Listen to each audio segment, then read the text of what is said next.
Let's try Mark again. Mark Kastel, the co-founder of the Cornucopia Institute, senior farm policy analyst, co-director and director of the Organic Integrity Project. Mark, are you with us this time? Greetings from Wisconsin. Thank you. Thank you. So tell us, you wrote this piece about how this USDA-backed factory farm takeover of organic milk production is scaling, the family-scale farmers are being pushed out of business. Tell us about this.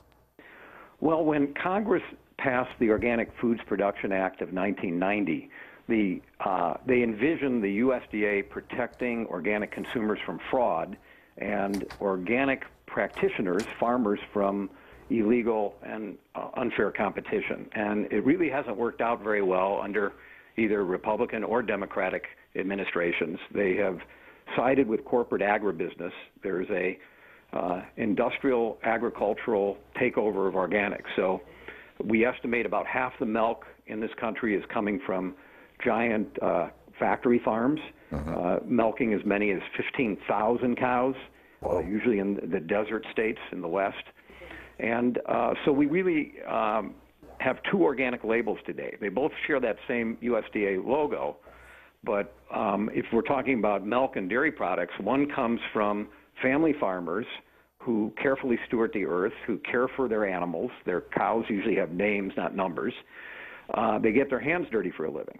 And the other half comes from factory farms that look just like conventional factory farms. So when consumers turn to organics for safer and more nutritious food, they're getting ripped off. We partnered with the Washington Post last year that did testing of various organic milk brands. And the ones that come from factory farms that were produced by Aurora Dairy, so they supply Walmart and Costco and Target, nutritionally they were in some cases inferior to even conventional milk.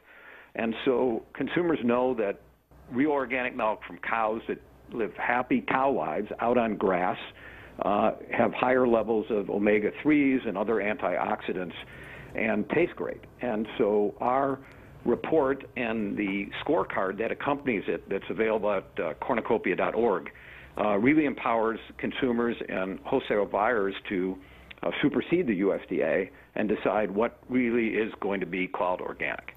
I'm guessing what is going on is that there is so much demand for organic products now that we're learning. I mean, Scott Pruitt's, maybe it wasn't the EPA, maybe it was the USDA, but whatever, the Trump administration has tried to put, and in fact did put another really deadly pesticide into the marketplace.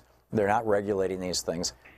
At the same time that so many people want to be buying organic products and are willing to pay a little extra to not get the poisons that the organic producers, the packagers, the ones who are bringing the products to our homes or to our stores, that there's not enough family farms to supply them. Is that the case? I mean, it certainly seems like that's probably the dynamic here.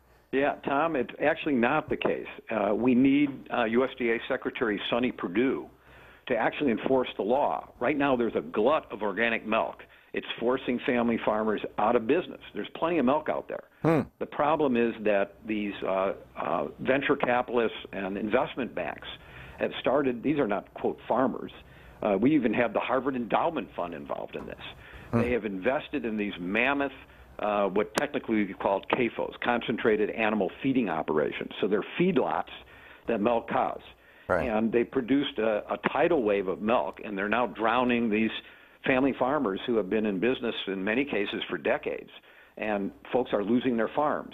So when consumers choose organics, not only are they getting a superior product for their family, but they're supporting a better environmental stewardship, a more humane animal husbandry model, and economic justice for the people who produce our food. So that's why we have this scorecard, so they can vote in the marketplace, in essence. Right. So presumably these big industrial organic milk producers, and I put organic in scare quotes, right, are not injecting their cows with bovine growth hormone, and they're not using routinely using antibiotics and things like that. So it should be a better product. Why is it not? Well, we call that organic by substitution. So first of all, we know that land that's stewarded carefully to nurture the microbiome in the soil creates nutritionally dense food. And so if you're just creating milk and you're just not using certain banned drugs and certain banned agrochemicals, obviously that's better than conventional milk that might be contaminated, but you're not getting that nutritional superiority. And one of the reasons that we feel good about paying a premium for organic products is, again, we think we're supporting this different set of values for how our food is produced: fairness to people, respectful treatment to animals, and careful stewardship of the planet. And so we're getting ripped off if we're not getting those added externalities aren't part of the mix. Right. So it's more than just avoiding toxins in our food. So if people want to figure out what kinds of organic products to look for, they should go to cornucopia.org. Is that right, Mark? Right. cornucopia.org. Cornucopia.org. Mark Kastel, the director. Mark, thanks for being with us today. Thanks for the opportunity.